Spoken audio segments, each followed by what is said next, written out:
Hello everyone, मैं doctor Nilima. जैसा कि आप देख रहे हैं, आज की इस वीडियो का टॉपिक है डिस्कशन टेक्निक, जिसे हिंदी में विचार विमर्श भी कहते हैं, परिचर्चा या चर्चा, संवाद या वाद विवाद भी कहा जाता है। तो हम विचार विमर्श या चर्चा का प्रयोग अपने व्यवहारिक जीवन में भी प्रतिदिन करते हैं।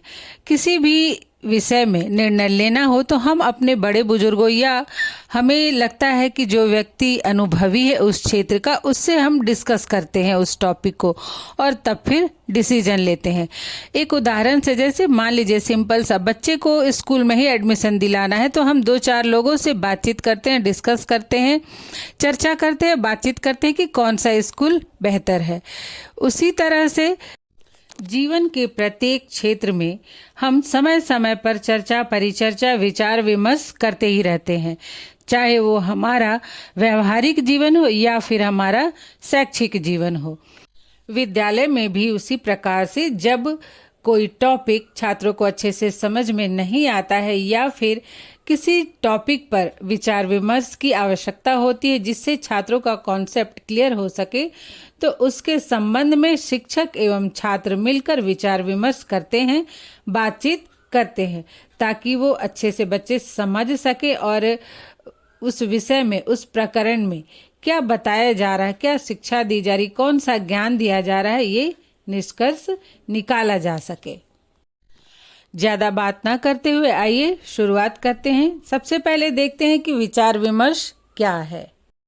विचार विमर्श या परिचर्चा का अर्थ होता है सामूहिक रूप से विचारों का आदान प्रदान करना। मतलब जब भी हम विचार विमर्श करते हैं तो अकेले तो नहीं करते हैं, उसमें हमें 2 या 2 से अधिक व्यक्तियों की आवश्यकता होती है या फिर कभी कभी समूह में भी विचार विमर्श किया जाता है। दूसरे शब्दों में हम कह सकते हैं कि परिचर्चा किसी विषय पर विस्तृत एवं विवेकपूर्ण बातचीत या संवाद है। इसे सामूहिक परिचर्चा भी कह सकते हैं, क्योंकि इसमें शिक्षक एवं छात्र किसी प्रकरण, प्रश्न या समस्या पर सामूहिक रूप से विचारों का आदान प्रदान करके एक निश्चित निष्कर्ष तक पहुंचने का प्रयास करते हैं। शिक्षा के क्षेत्र में किसी प्रकरण पर, किसी टॉपिक पर शिक्षक एवं छात्र सामूहिक रूप से बातचीत करते हैं, विचार विमर्श करते हैं और किसी निष्कर्ष पर पहुंचते हैं।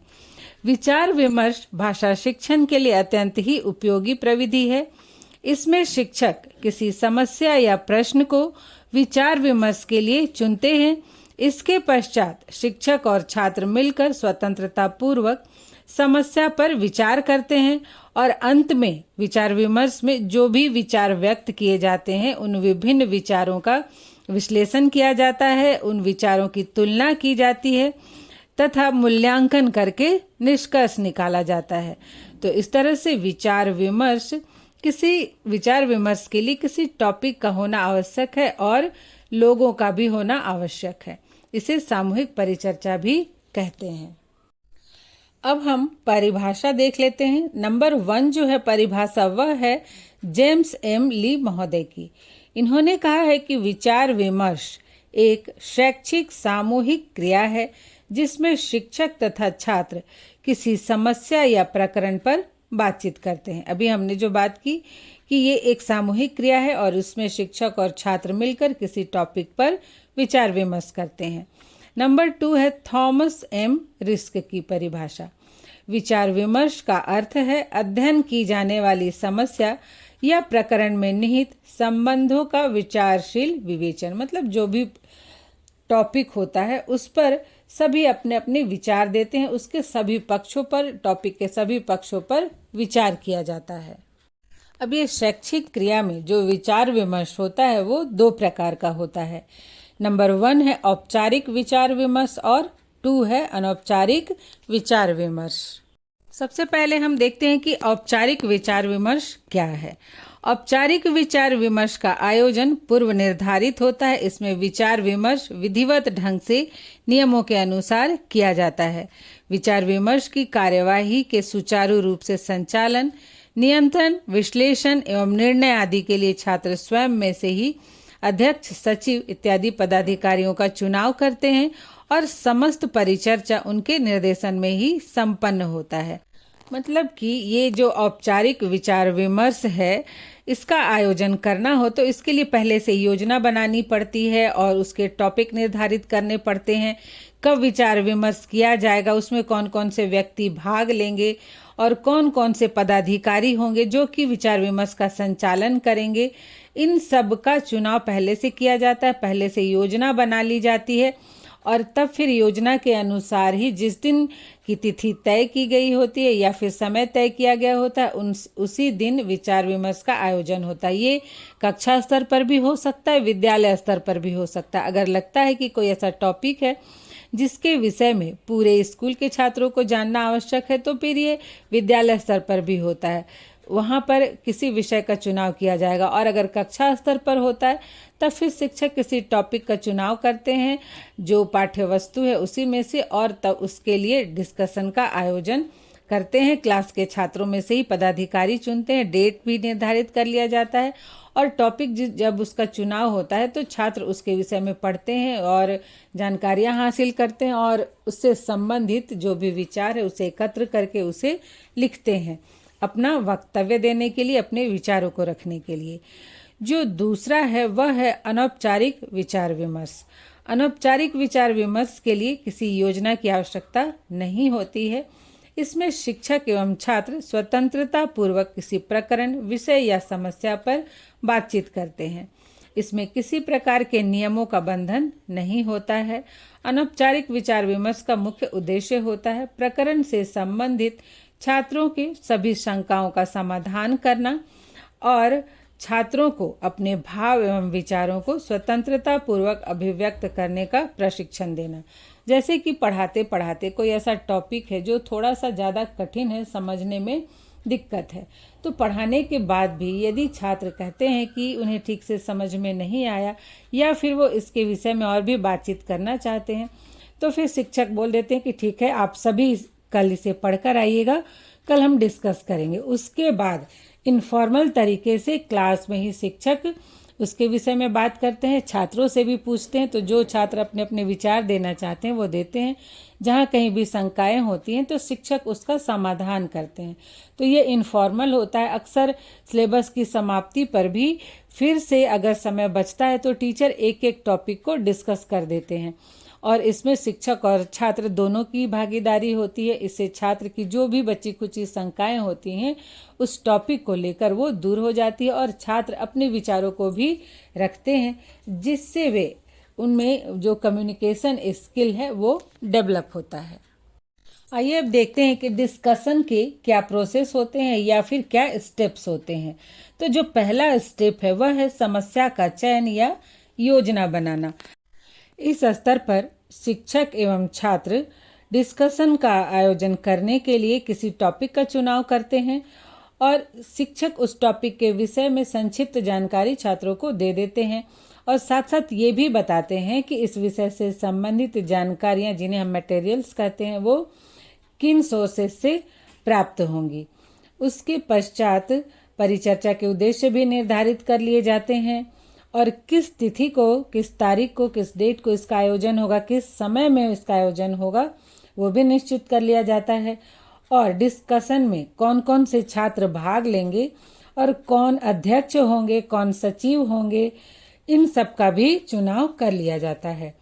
और प्रत्येक छात्रों को अपने विचार को रखने के लिए कितना समय दिया जाएगा ये भी सुनिश्चित कर लिया जाता है और परिचर्चा के नियमों से भी छात्रों को अवगत कराया जाता है। मतलब ये संपूर्ण योजना बनाई जाती है कि परिचर्चा किस विषय पर, कब, कितने समय में आयोजित की जाएगी, कौन कौन से छात्र भाग लेंगे। अब परिचर्चा तो लिमिट समय के लिए ही होता है, तो सब अपने मन से तो समय नहीं दिया जा सकता कि कोई आधा घंटा बोले, कोई 1 घंटा बोले।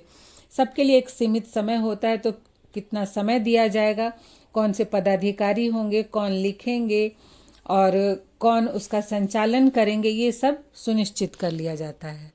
ये स्टेप्स जो हैं ये फॉर्मल डिस्कशन के हैं। इनफॉर्मल डिस्कशन में इतनी योजना बनाने की आवश्यकता नहीं होती है। यदि छात्र कहते हैं कि हाँ उन्हें इस टॉपिक को फिर से समझना है, तब फिर शिक्षक उसके लिए सुविधा अनुसार केवल तिथि बता देते हैं और बोल के आते हैं कि आप सब पढ़ के आइएगा और जब भी क्लास होता है तब फिर शिक्षक उस टॉपिक पर डिस्कस कर लेते हैं। ये जो स्टेप्स हैं ये फॉर्मल डिस्कशन में फॉलो किए जाते हैं। अब जो दूसरा स्टेप है वह है परिचर्चा की तैयारी। तो जब योजना बना ली जाती है उसके बाद छात्र और शिक्षक दोनों ही डिस्कशन का आयोजन करने से संबंधित तैयारी में जुट जाते हैं। छात्र का क्या काम होता है, उन्हें जो भी सोर्स बताए गए हैं उनके माध्यम से विषय या प्रकरण से संबंधित जानकारियां एकत्र करते हैं और अपना वक्तव्य तैयार करते हैं। और इसी बीच शिक्षक उन्हें मार्गदर्शन भी करते रहते हैं। अगर कहीं छात्रों को आयोजन की तैयारी में परेशानी आती है तो शिक्षक उन्हें गाइड करते हैं। तीसरा है जो नंबर 3, परिचर्चा का आयोजन। अब योजना भी बन गई, तैयारी भी हो गई, तो अब क्या रह गया, आयोजन करना रह गया। तो इसमें निर्धारित तिथि एवं समय में शिक्षक समूह का नेतृत्व संभालते हुए परिचर्चा का संचालन करते हैं। जैसे सबसे पहले क्या होता है, स्वागत भाषण होता है, उसके बाद समूह के सभी सदस्य अर्थात जो भी छात्र परिचर्चा में भाग लेने वाले हैं वो अपना अपना वक्तव्य देते हैं और अपने विचार रखते हैं। तो इस तरह से परिचर्चा आयोजित की जाती है। नेक्स्ट जो नंबर 4 स्टेप है वह है अभिलेखन। तो अब केवल विचार व्यक्त करना ही तो महत्वपूर्ण नहीं होता है। अगर विचारों का रिकॉर्ड नहीं रखा जाएगा तो कैसे विश्लेषण संश्लेषण किया जाएगा, कैसे निष्कर्ष निकाला जाएगा।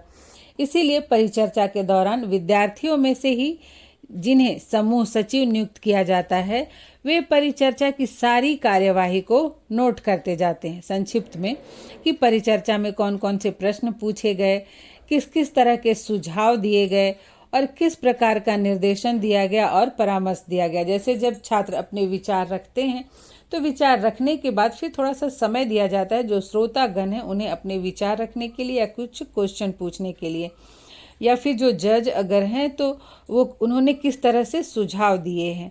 तो इन सब को नोट करते जाते हैं जो सचिव होते हैं। नंबर 5 जो स्टेप है वह है मूल्यांकन, जिसमें विश्लेषण और संश्लेषण शामिल होता है। यह परिचर्चा की अंतिम अवस्था है।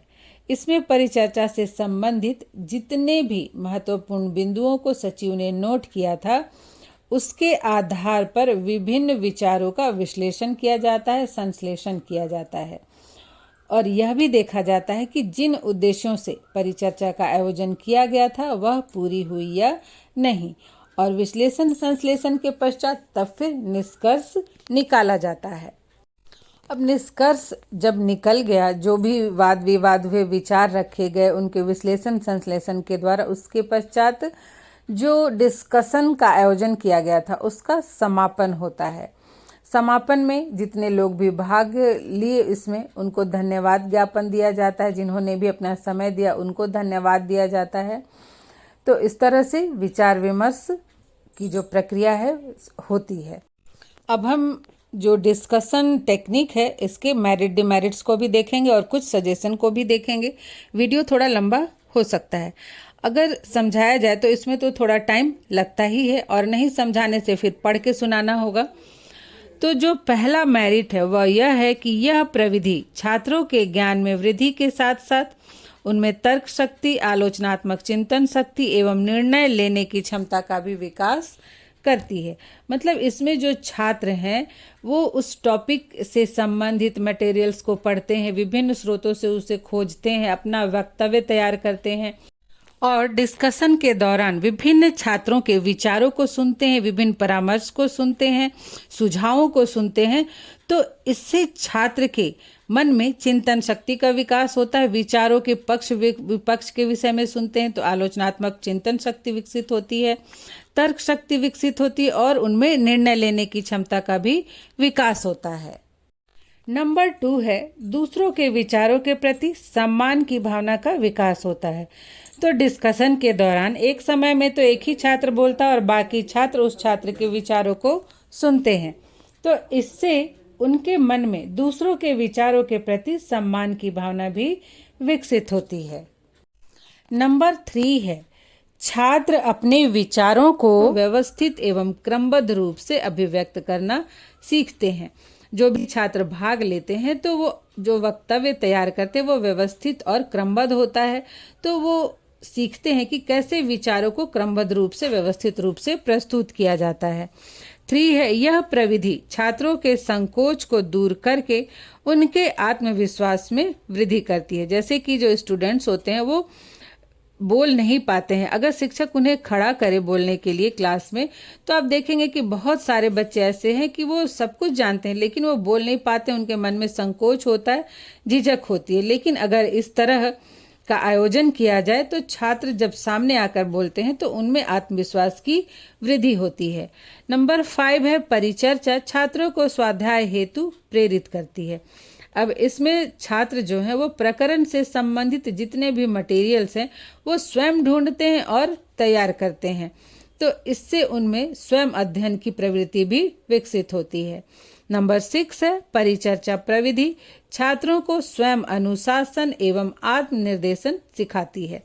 जैसे जब परिचर्चा का आयोजन किया जाता है तो छात्र स्वयं ही एक दूसरे को कोऑपरेट करते हैं और उसके नियमों के अनुसार ही अपने जो भी कार्य हैं उसका संचालन करते हैं।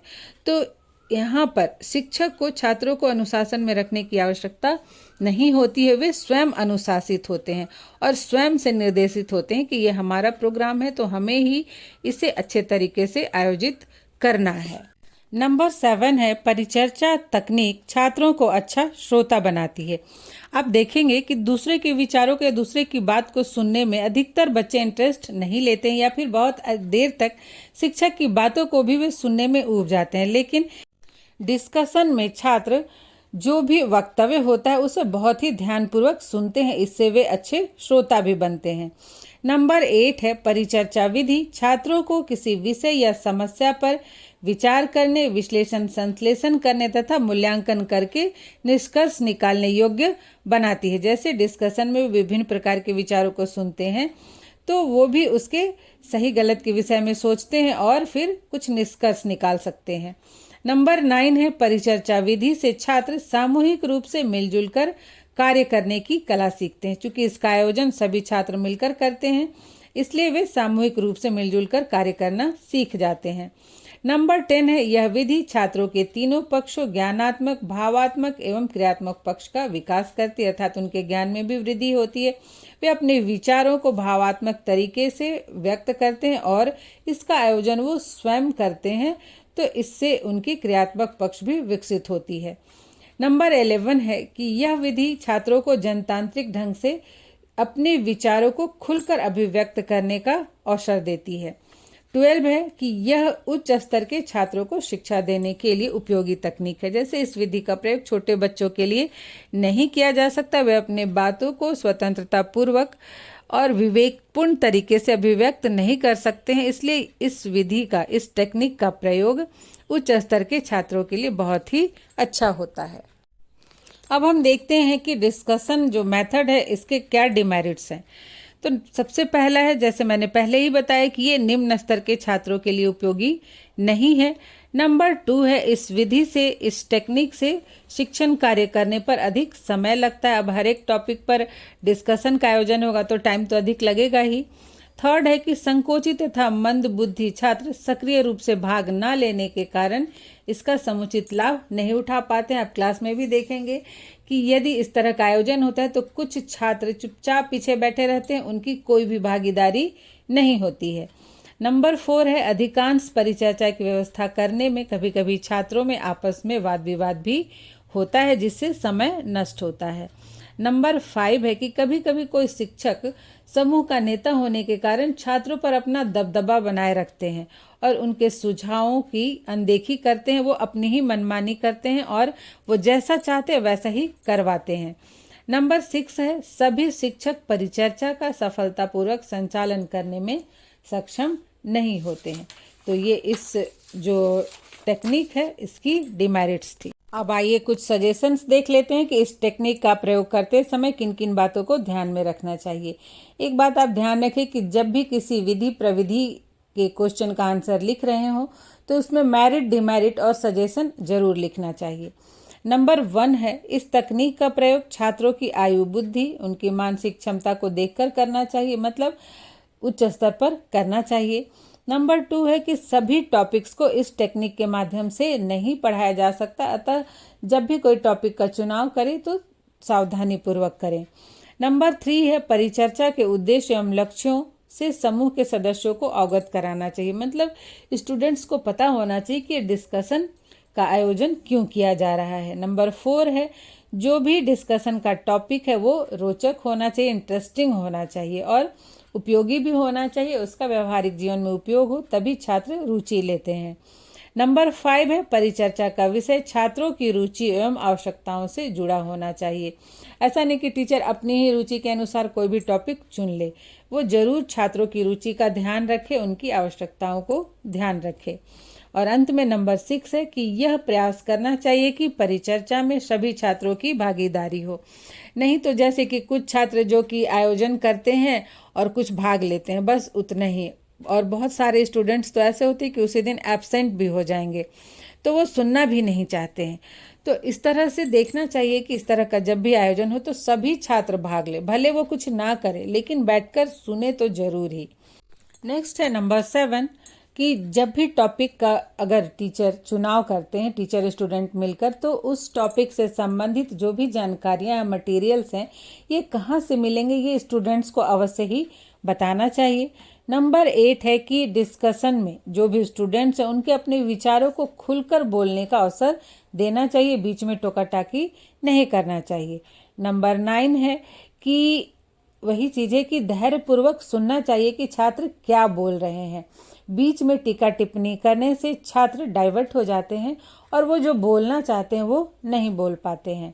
नंबर 10 है शिक्षक को एक अच्छे मित्र एवं पथ प्रदर्शक की भूमिका अदा करनी चाहिए, तभी जो है छात्र इस तरह के आयोजन में रुचि लेते हैं और वो संपूर्ण जो छात्र हैं वो इसमें अपनी भागीदारी सुनिश्चित करते हैं। और अगर कोई टीचर रहेगा कि हमेशा डांटते रहेगा तो फिर वैसे में क्या होता है कि स्टूडेंट थोड़े से कटे कटे रहते हैं, कुछ 2-4 स्टूडेंट ही होते हैं जो कि भाग लेते हैं, नहीं तो सभी स्टूडेंट पीछे ही रहते हैं। तो शिक्षक का व्यवहार एक मित्र की तरह होना चाहिए, एक गाइड की तरह होना चाहिए। तो ये था डिस्कशन, थोड़ा वीडियो लंबा हो गया लेकिन समझाने में तो लंबा होगा ही। आशा करती हूँ ये आपके लिए हेल्पफुल होगा। आज यहीं तक, मिलते हैं नेक्स्ट वीडियो में।